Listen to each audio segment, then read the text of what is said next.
Is it possible to get out the friend zone? If so, how? Do you know what? I don't. No. Do you know what? There's some people who men, like I know men are quite comfortable in sitting in that friend zone for forever and a day. Men have got patience like that. Yeah, men. Yeah, I don't think women understand. Men have got patience like that. So I'm gonna say yes actually. Although, like, I don't know how you're gonna get out of it, but I'm gonna say yes based on I believe men, as we've just said, are prepared to sit in that friend zone. Are happy to watch you get in a relationship, have hard times, then get engaged, then get married, fall on hard times, get divorced, and then it's time. Just be there, boy. Yeah. You know, for many years, I thought men and women couldn't ever be friends, man. Do you know what I've had that thing as well. But do you know what? It's funny you say that, because while I do believe you, not believe you, I believe that men and women can be friends. I just feel sometimes I'm a man, so I know what men are thinking. That's what we think, bro. That's what we think. But to be fair, one of my best friends, she's female, and it's like, yeah, it's never that. It's never been that. But she's just like one of the man, one of my good friends, and I never thought that could happen. To be fair. That's good. But yeah, no, proper. Her whole family's like that, proper. Interesting. This is very interesting Uber ride. Me, you, and the driver, we gotta get this photo together. We gotta get this selfie. Open it. Have you got a bag? A bag for fucking what? We grocery shopping or something? We doubling up on these bags? I was like, wow, women are incredible. I've been out here every single weekend since I've been doing this, picking up people who have had amazing nights. Off, mum, I'm sleeping. I'm staying here. Leave me alone. I mean, I've always said this anyway, that this thing has killed me, but I can see I've aged. I look at my beard, mad grey hairs. It is mad.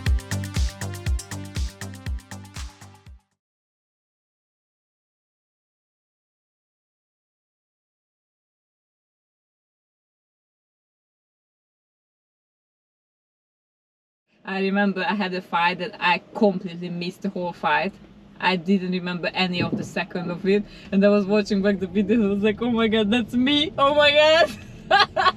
It's like I was in a different world, you know, but it's like I can see on my body that I fucking loved it, you know? Yeah, it's just so good. Yeah. You should really go back. Yeah, I'm thinking about it, but I think it's just the first 2 weeks. So if you're going there for 2 weeks, it's true. It's true. And then your mind is switched for that. Yeah. You know that. I'm just thinking. I think me and you are different. I wish I. No, I wish I. Sorry, you said something really interesting there. When you're nice, you lack certain traits. Yeah, man. Go on. What type of traits are you talking about? When you're like proper, genuine, and nice, and you want to do things the right way, follow the right path. Like now you're driving, yeah. Someone's speeding towards you, you give them the way, innit, because you've done it right. But then in that sense, in other departments, you can have somebody who's actually a vampire, who's feeding on the humbleness of good people, but we wouldn't see it. Me and my partner, we kind of talk about money and set goals and targets we need to save and get a house, like we want to get a house and stuff like that. We talk quite open about it, you know. Okay, cool. Yeah, we talk very open about money, man. What about yourself? I'm not seeing anyone at the moment, but within my friendship group, I think we're beginning to have conversations a lot about money, and I think like every Sunday, so tomorrow, a couple of us will meet and we'll sit and talk about like the markets and things of that nature, but we kind of get deep into money as well, and I think I'm finding myself in a space where I can comfortably talk about money. I wouldn't say I'm open enough where I'm telling people what's in my bank balance and stuff like that, but generally speaking, like I've got to a space where I feel like I'm a bit more comfortable. And even since the passing of my dad, actually, I began having more open conversations with my mum, actually, as to, unfortunately, you know what I mean? Unfortunately, my dad's passed away, and actually what I now don't want is to find myself in a situation where my mum passes away and you're a little bit unfamiliar with what's going on with her situation. So you kind of like want to pull back the curtain and go, do you know what, actually, like what I go on here, and actually how can we assist in some respect? I didn't even realize. So like I spoke to her, and I was unaware that she's due to retire, maybe say 2-3 years. So what it's done is made me think, okay, cool, I need to sort this out, and sort that out. My mum has done a phenomenal job in terms of raising me and raising my siblings, from coming from Ghana and being here for a long period of time and working in a very, very good job, it's now like on myself and my siblings to ensure that she retires well. So I was even gonna add, like, she's even like, I don't want to say set her mum down, but like built a house for her mum, built this, built that. Yo, like, she shouldn't have to carry all that load. We should be able to support in some respect as well. And I don't think those conversations sometimes have been had maybe during the years in regards to what will make her feel a bit more comfortable. I think I think we've tried to have those conversations, but now something significant is happening in my life in regards to a death of a parent. Like, we can't really be running away from some of these conversations. We need to have like real pertinent conversations and get down to the nitty-gritty. What number is going to help you retire comfortably? What are we going to do with this house? What are we going to do with this? So on and so forth. Let's like really break these things down. So talking about money has been something that I'm trying to improve. Yes, yeah, that's good. I think talking about money is very important in relationships as well, especially with somebody. Yeah. You need to discuss. You should be setting goals and targets, and things should be open. If you were trapped in one city for the rest of your life, which one would it be? Do you know what?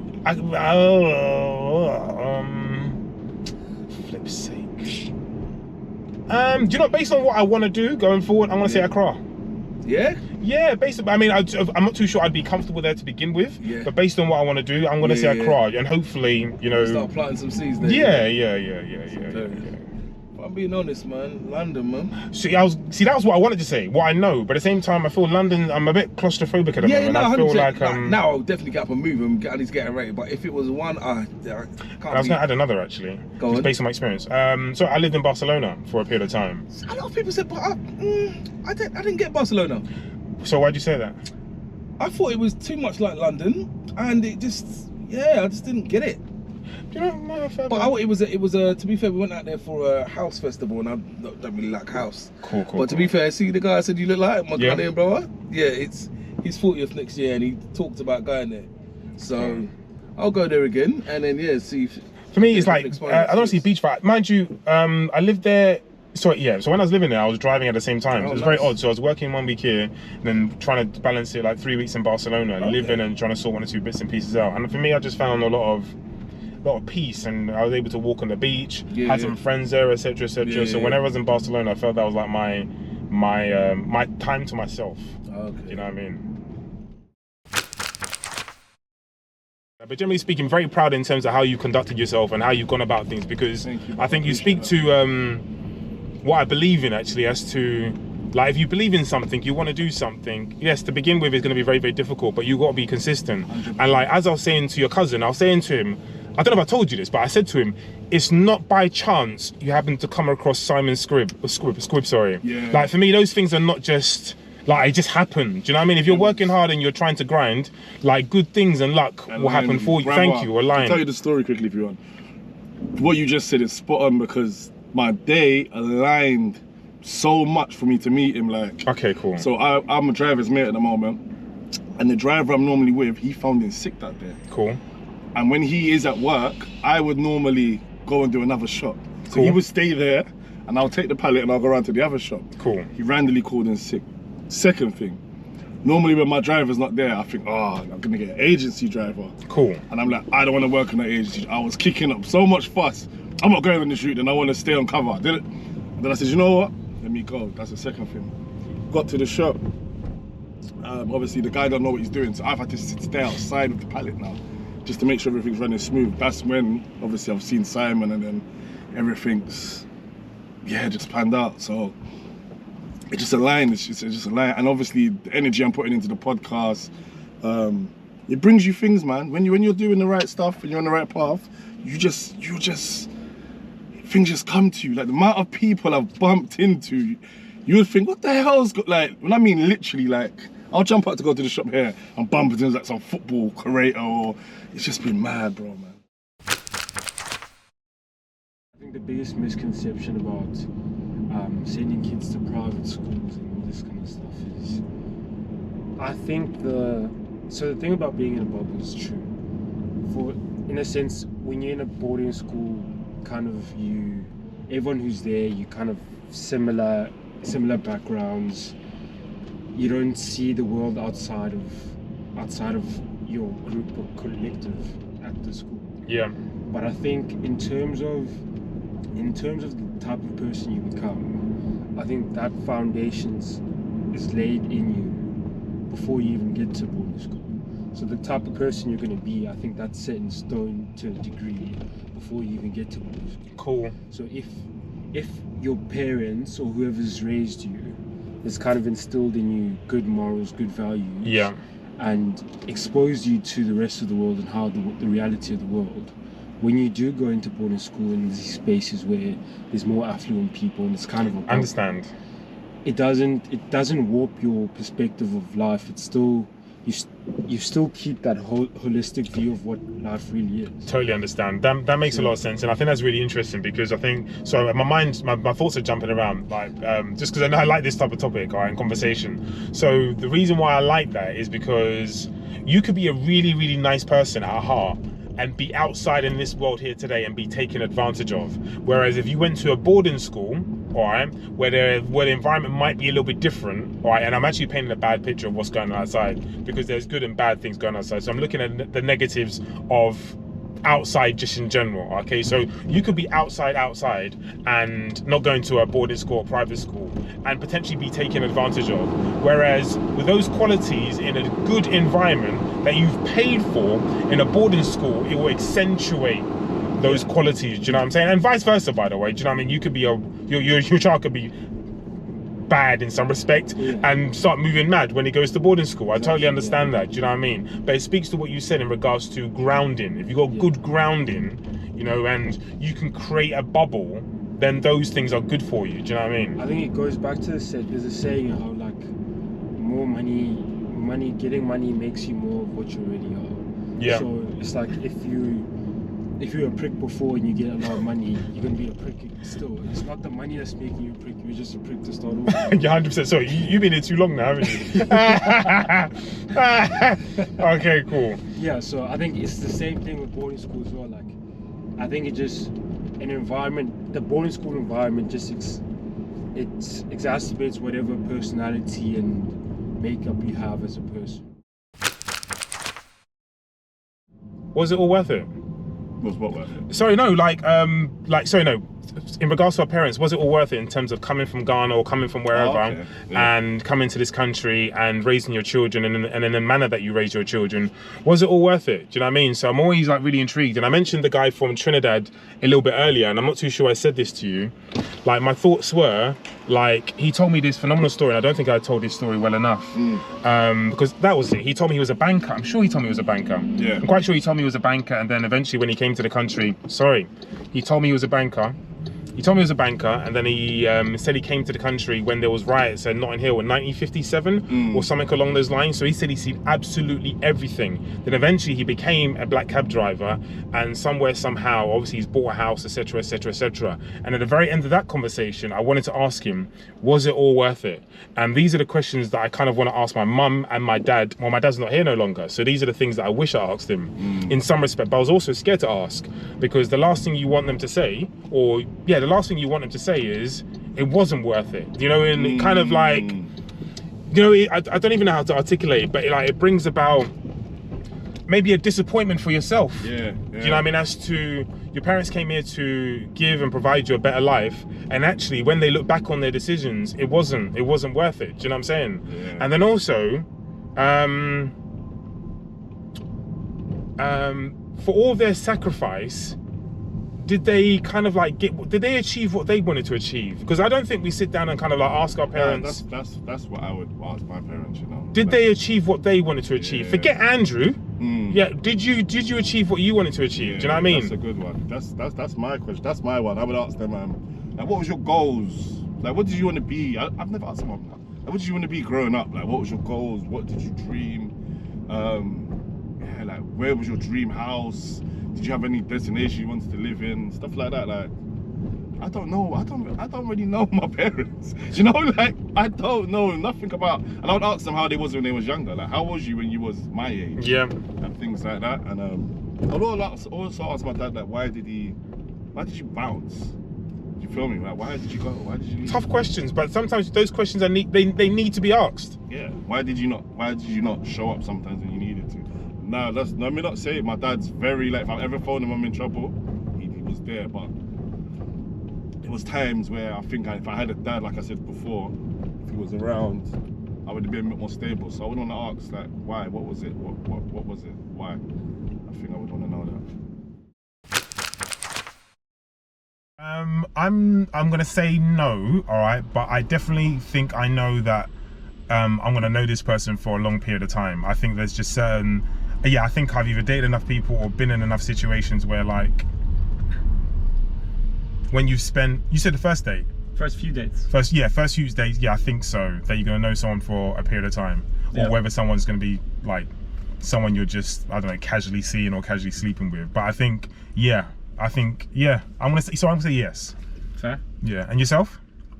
So I think you know, to be honest, I haven't dated that much, and I've been like partner for 8 years, and I met her at university, and I definitely knew very quickly that like she really understood me, understood my sense of humor. You know, it was just really kind all the time. So you know, even though I didn't know I was gonna marry her, I was like 19 years old, 20 years old. I knew that I didn't really want to date anyone else.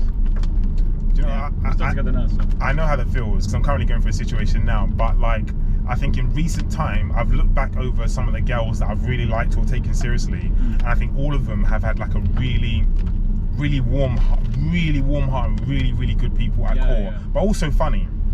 So that's something I've picked up as of late. But I like to believe maybe over the first few dates, I'll have an idea whether we're really going to bond, or whether it's going to be something which, not even that will fade out. I think we'll enjoy each other's company, but like it's not going to be long lasting.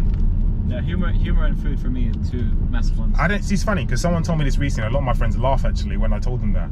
Like the person who I've seen recently was saying that, like, no, sorry, they were like, you're a foodie, and I'm like, me a foodie? And then when I told my friends that she said that, they were like, oh, you having a laugh? They're like, of course you're a foodie. Always in, not saying donut shops, but always bakeries, this, bakeries, that, da. And I hadn't really picked up on it, but people just found it funny that like I didn't know I was a foodie. I don't know if you mean attraction or if you mean something more deeper than that, but I'll be dead honest with you. A lot of us are blinded by attraction or beauty or back or whatever. But if I'm really dead serious, the ones that are truly with the good heart are the ones that are not 10-10. So there's an old saying, which I should have always went by: don't like the girl you like the one that likes you. Do you know, I've heard that before, and not that I don't understand it, I definitely understand it, but like the girl that likes you. Yes, you know why? Okay, go on. Because the one that likes you, she's gonna actually be genuine. She's not coming at an angle where like, what can I get out of him? What can I achieve today from him? How can I look at my Instagram page? The one that likes you will make the effort. She would call you to check on you. She would ask you, have you eaten today? What's up? Would you like to see me? She would make sure, not just because of I want to see you, you can park right here. She's gonna make sure your well-being and your day's gone okay.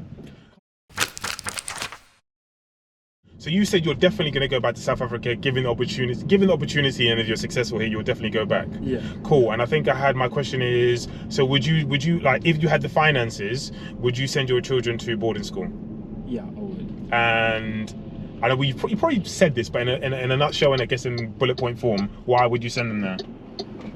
The reason that I'd send my kids to boarding school, the first one being the independence you gain and being able to stand on your own 2 feet. Did you miss your parents? That's another thing as well. Yeah, I did. Yeah, okay. a lot. But yeah, but it builds you to withstand a lot. You get a lot of grit as well, like a lot of resilience throughout your boarding school experience. Cool. Being away from family, you kind of learn to deal with those hard environments and hard situations. And then also the networking aspect of it, being exposed to different people from different backgrounds.